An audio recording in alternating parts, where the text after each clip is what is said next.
Hi, if money doesn't do the job and technology doesn't do the job, then who will do the job? Politicians?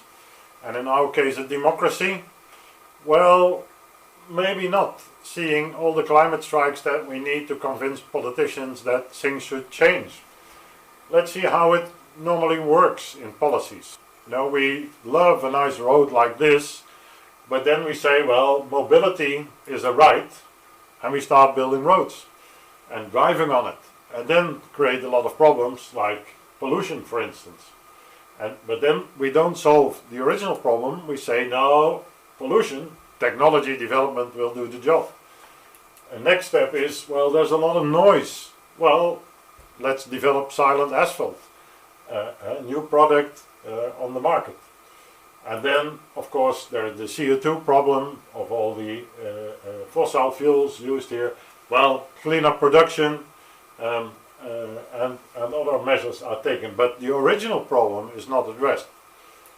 As we can see here as well, you know, we were driving in 2 lanes and being in traffic jam in 2 lanes.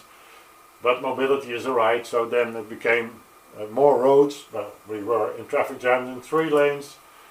And so on in 4 lanes, and today we are in traffic jams in 5 lanes. That is before Corona, but probably after Corona as well. While we could have known all this, the politicians know all this, everybody knows the report of the Club of Rome 50 years ago predicting that we were facing limits in the future.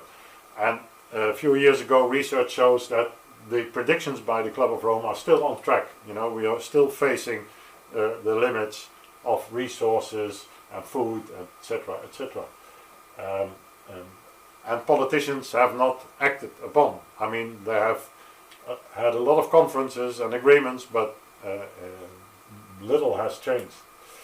Now let's have a look how this works. How in a democracy, that is, you have the innovators that adopt changes very fast, 2.5%. Then you have the early adopters. Then you have the early majority, 34%. But then you have the late majority and the laggards. This is innovation theory. So democracy is dealing with 50% plus 1 vote or person.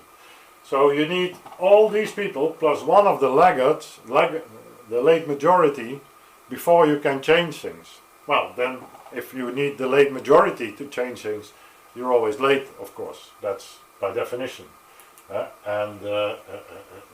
You're always late.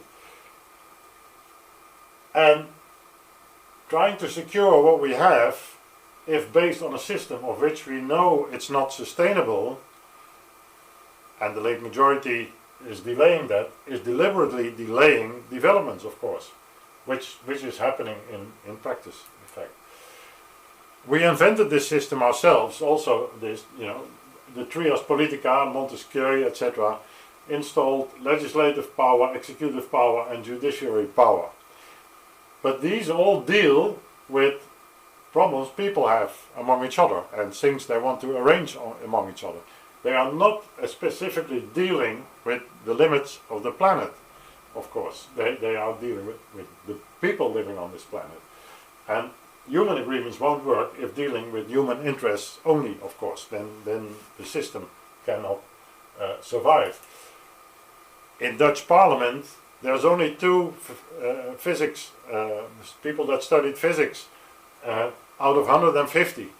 So they have to compete with 148 people that have no real knowledge about the system here.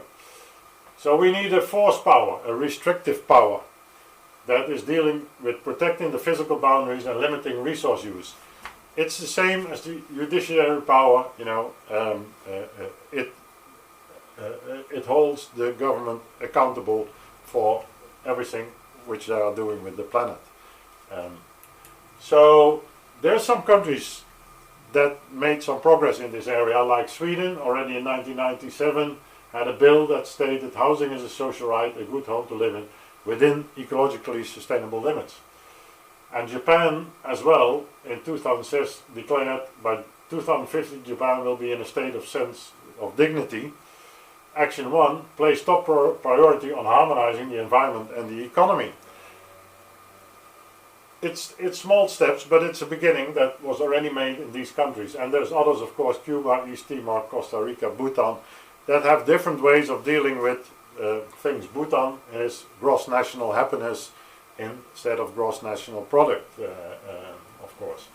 So settlements and society will only be sustainable once the values of sustainability have become the basis from which the majority of decisions are taken. And so also policies have to be reinvented. Not only the way we deal with technology or the way we deal with money, but also policies need a major upgrade to deal with all the problems we will face. Thank you very much.